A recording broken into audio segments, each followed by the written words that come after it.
নমস্কার, বাংলা নোটবুক চ্যানেলে তোমাদের সকলকে স্বাগত। আজকে তোমাদের সাহিত্যের ইতিহাসের আধুনিক যুগ থেকে একটি মক টেস্ট ক্লাস রয়েছে। তোমরা যারা এসএলএসটি মাদ্রাসার পরীক্ষা দিচ্ছ তাদের জন্য কিন্তু ভিডিওগুলো ভীষণ গুরুত্বপূর্ণ এবং সম্ভাব্য সমস্ত প্রশ্ন উত্তর দিয়েই এই ক্লাসগুলো তোমাদের সাজানো হয়। দেখো আজকের প্রথম প্রশ্ন কি রয়েছে, বিষ্ণুদের কোন কাব্যগ্রন্থে টি.এস. ইলিয়টের দ্য ওয়েস্টল্যান্ড কবিতার প্রভাব লক্ষ্য করা যায়? উর্বশী ও আর্টেমিস, চোরাবালি, পূর্বলেখ, অন্বিষ্ট। টি.এস. ইলিয়টের ওয়েস্টল্যান্ড কবিতার প্রভাব লক্ষ্য করা যায় চোরাবালি কাব্যগ্রন্থে, এবং উর্বশী ও আর্টেমিস কাব্যগ্রন্থে টি.এস. ইলিয়টের উদ্ধৃতি রয়েছে। তো দুটো গুলিয়ে ফেলবে না, ওয়েস্টল্যান্ডের প্রভাব রয়েছে চোরাবালিতে এবং উর্বশী ও আর্টেমিস কাব্যগ্রন্থে টি.এস. ইলিয়টের উদ্ধৃতি রয়েছে। কোন লেখিকা সবর মাতা নামে পরিচিত? মহাশ্বেতা দেবী, আশাপূর্ণা দেবী, লীলা মজুমদার, নবনীতা দেবসেন। সবর মাতা নামে পরিচিত মহাশ্বেতা দেবী, কারণ তিনি ভারতীয় বিমুক্ত উপজাতির যে জীবন চিত্র সেটা বেশিরভাগ তার যে উপন্যাস বা গল্পগুলোতে তুলে ধরেছিলেন, সেই জন্য তিনি সবর মাতা বা সবর জননী এই নামে পরিচিত। চলো বেরিয়ে আসি এই ভ্রমণ কাহিনীটি কার লেখা? তারাশঙ্কর বন্দ্যোপাধ্যায়, বুদ্ধদেব বসু, শক্তি চট্টোপাধ্যায়, অমিয় চক্রবর্তী। চলো বেরিয়ে আসি ভ্রমণ কাহিনীটি শক্তি চট্টোপাধ্যায় লেখা এবং এই ভ্রমণ কাহিনীটি দুটি খণ্ড রয়েছে। বিভূতিভূষণ বন্দ্যোপাধ্যায়ের প্রথম ছোট গল্প গ্রন্থের নাম কি?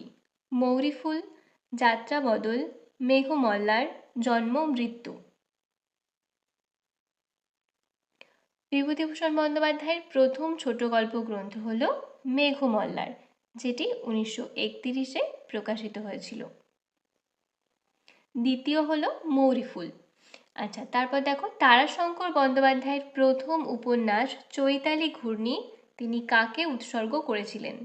সজনীকান্ত দাস, সুভাষচন্দ্র বসু, বঙ্কিমচন্দ্র চট্টোপাধ্যায়, জগদীশচন্দ্র বসু। চৈতালি ঘূর্ণি উৎসর্গ করেছিলেন সুভাষচন্দ্র বসুকে। চৈতালি ঘূর্ণি হলো এক ধরনের রাজনৈতিক উপন্যাস। মহাশ্বেতা দেবীর নটি উপন্যাস কোন পটভূমিকায় রচিত? সিপাহী বিদ্রোহ, মুন্ডা বিদ্রোহ, সাঁওতাল বিদ্রোহ, নকশাল আন্দোলন। নটি উপন্যাসটি সিপাহী বিদ্রোহের পটভূমিকায় রচিত হয়েছিল। মহাশ্বেতা দেবীর লেখা প্রথম উপন্যাস হলো ঝাঁসির রানী। আবার অনেকে মনে করেন যে ঝাঁসির রানী যেহেতু একটি আত্মজীবনীমূলক উপন্যাস, তাই নটি হলো মহাশ্বেতা দেবীর প্রথম উপন্যাস। শরৎচন্দ্র চট্টোপাধ্যায়ের শ্রীকান্ত কোন পত্রিকায় প্রকাশিত হয়? যমুনা, ভারতবর্ষ, প্রবাসী, বঙ্গবাণী। শ্রীকান্ত যে উপন্যাসটি এটি 4টি খণ্ডে বিভক্ত। প্রথম 3টি খণ্ড প্রকাশিত হয়েছিল ভারতবর্ষ পত্রিকায় এবং শেষ যে খণ্ডটি সেটি প্রকাশিত হয়েছিল বিচিত্রা পত্রিকায়। যেহেতু এখানে বিচিত্রা অপশানে নেই, তাই উত্তর হবে ভারতবর্ষ। বনোয়ারি, পাখি, সুচাঁদ এগুলি কোন উপন্যাসের চরিত্র? পদ্মা নদীর মাঝি, গণদেবতা, পঞ্চগ্রাম, হাসুলিবাকের উপকথা। উত্তর হবে 4, হাসুলিবাকের উপকথার চরিত্র হলো বনোয়ারি, পাখি ও সুচাঁদ। ভানুসিংহ ঠাকুরের পদাবলী কাব্যটি কাকে উৎসর্গ করেছিলেন রবীন্দ্রনাথ ঠাকুর? কাদম্বরী দেবী, মৃণালিনী দেবী, দেবেন্দ্রনাথ ঠাকুর, সত্যেন্দ্রনাথ ঠাকুর। ভানুসিংহের পদাবলী উৎসর্গ করেছিলেন কাদম্বরী দেবীকে। বিনয় ঘোষের গল্প সংকলন গ্রন্থের নাম কি? সপ্তপদী, আজকাল পরশুর গল্প, হলদে পাখির পালক, ডাস্টবিন।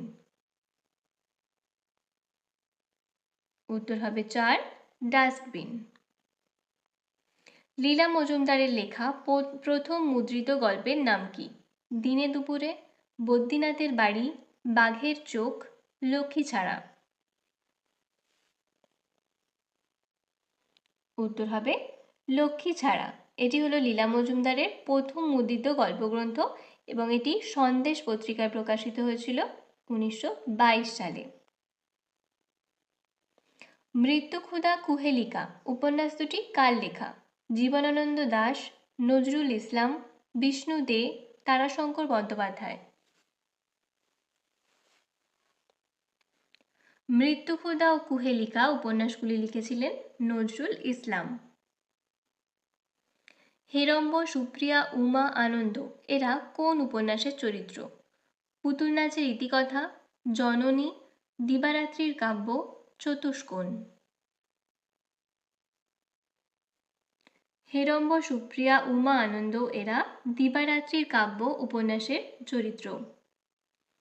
চিত্রগুপ্তের ফাইল এই উপন্যাসটি কার লেখা?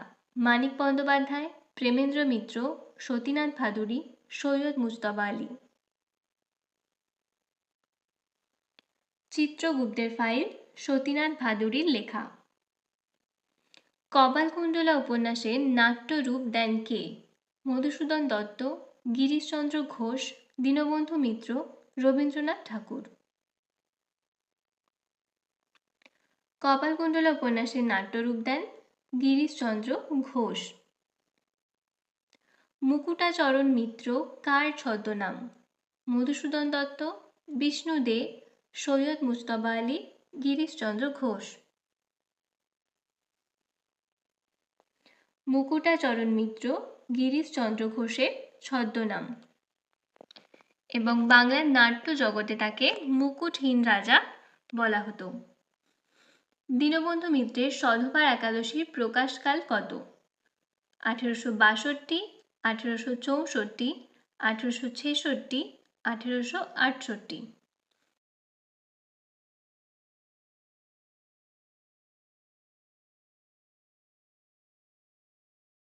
মধুসূদন দত্তের কোন কাব্যটি লিরিক্যাল ওড অনুসরণে লেখা হয়? বীরাঙ্গনা কাব্য, ব্রজাঙ্গনা কাব্য, তিলোত্তমা সম্ভব কাব্য, চতুর্দশপদী কবিতাবলী। কি উত্তর হবে? মধুসূদন দত্তের লিরিক্যাল ওড অনুসরণে লেখা হচ্ছিল ব্রজাঙ্গনা কাব্য। নেক্সট দেখো, বিদ্যাসাগর ও বাঙালি সমাজ এই গ্রন্থটির রচয়িতা কে? রবীন্দ্রনাথ ঠাকুর, প্রমথ চৌধুরী, সুনীতি কুমার চট্টোপাধ্যায়, বিনয় ঘোষ। বিদ্যাসাগর ও বাঙালি সমাজ এই প্রবন্ধ গ্রন্থটির রচয়িতা বিনয় ঘোষ। সুনীতি কুমার চট্টোপাধ্যায়কে কে আধুনিক ভারতের পাণিনি বলেছেন? দীনেশচন্দ্র বসু, অসিত কুমার বন্দ্যোপাধ্যায়, কৃষ্ণা ভট্টাচার্য, আশুতোষ মুখোপাধ্যায়। সুনীতি চট্টোপাধ্যায়কে আধুনিক ভারতের পাণিনি বলেছেন কৃষ্ণা ভট্টাচার্য। জগদীশচন্দ্র বসুর প্রবন্ধাবলী গ্রন্থের প্রবন্ধগুলি কোন পত্রিকায় প্রকাশিত? এটি পত্রিকায় হবে। বিজ্ঞান দর্শন, নেচার, মুকুল, দেশ। প্রবন্ধাবলী গ্রন্থের প্রবন্ধগুলো মুকুল পত্রিকায় সবচেয়ে বেশি প্রকাশিত হয়েছিল। রূপসী বাংলা কাব্যগ্রন্থটির প্রকাশকাল কত? 1955 সাল, 1957 সাল, 1959 সাল, 1960 সাল। রূপসী বাংলা প্রকাশিত হয়েছিল 1957। কালিদাসের ঋতুসংহার কাব্যটি বাংলায় অনুবাদ করেন কে? জ্যোতিরিন্দ্রনাথ ঠাকুর, রঙ্গলাল বন্দ্যোপাধ্যায়, ঈশ্বরচন্দ্র বিদ্যাসাগর, দ্বিজেন্দ্রলাল রায়। ঋতুসংহার এই কাব্যটি বাংলায় অনুবাদ করেছিলেন রঙ্গলাল বন্দ্যোপাধ্যায়। সখারাম বিন্দর কার রচনা? গোপীনাথ মহান্তি, বিজয় তেন্ডুলকর, আইয়াপ্পা পানিকর, ভানুভক্ত। সখারাম বিন্দর বিজয় তেন্ডুলকরের রচনা। নির্জন পৃথিবী উপন্যাসটি কার লেখা? আশাপূর্ণা দেবী, মহাশ্বেতা দেবী, নবনীতা দেবসেন, প্রেমেন্দ্র মিত্র। নির্জন পৃথিবী উপন্যাসটি আশাপূর্ণা দেবীর লেখা এবং এটি 1955 প্রকাশ হয়েছিল।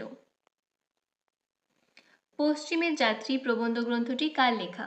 বিনয় ঘোষ, প্রমথ চৌধুরী, সুনীতি চট্টোপাধ্যায়, জগদীশচন্দ্র বসু। পশ্চিমের যাত্রী সুনীতি কুমার চট্টোপাধ্যায়ের লেখা। তারাশঙ্কর বন্দ্যোপাধ্যায়ের কোন গল্পটি মন্বন্তরের প্রেক্ষাপটে লেখা? ডাইনি, পৌষ লক্ষ্মী, নাগিনী, শিল্পী। মন্বন্তরের প্রেক্ষাপটে লেখা হয়েছিল পৌষ লক্ষ্মী এই গল্পটি। আর শিল্পী গল্পটি এটিও মন্বন্তরের প্রেক্ষাপটে লেখা, কিন্তু শিল্পী গল্পটি মানিক বন্দ্যোপাধ্যায়ের লেখা। বনফুলের লেখা আত্মজীবনীমূলক গ্রন্থের নাম কি? পাকদণ্ডী, কিন্নর কিন্নরী, পশ্চাৎপট, জীবন বৃত্তান্ত। বনফুলের লেখা আত্মজীবনীমূলক গ্রন্থ হল পশ্চাৎপট। পরশুরামের গড্ডলিকা গল্পগ্রন্থটি কত সালে প্রকাশিত হয়? 1924 সালে, 1926 সালে, 1925 সালে, 1927 সালে। পরশুরামের গড্ডলিকা প্রকাশিত হয়েছিল 1924 সালে।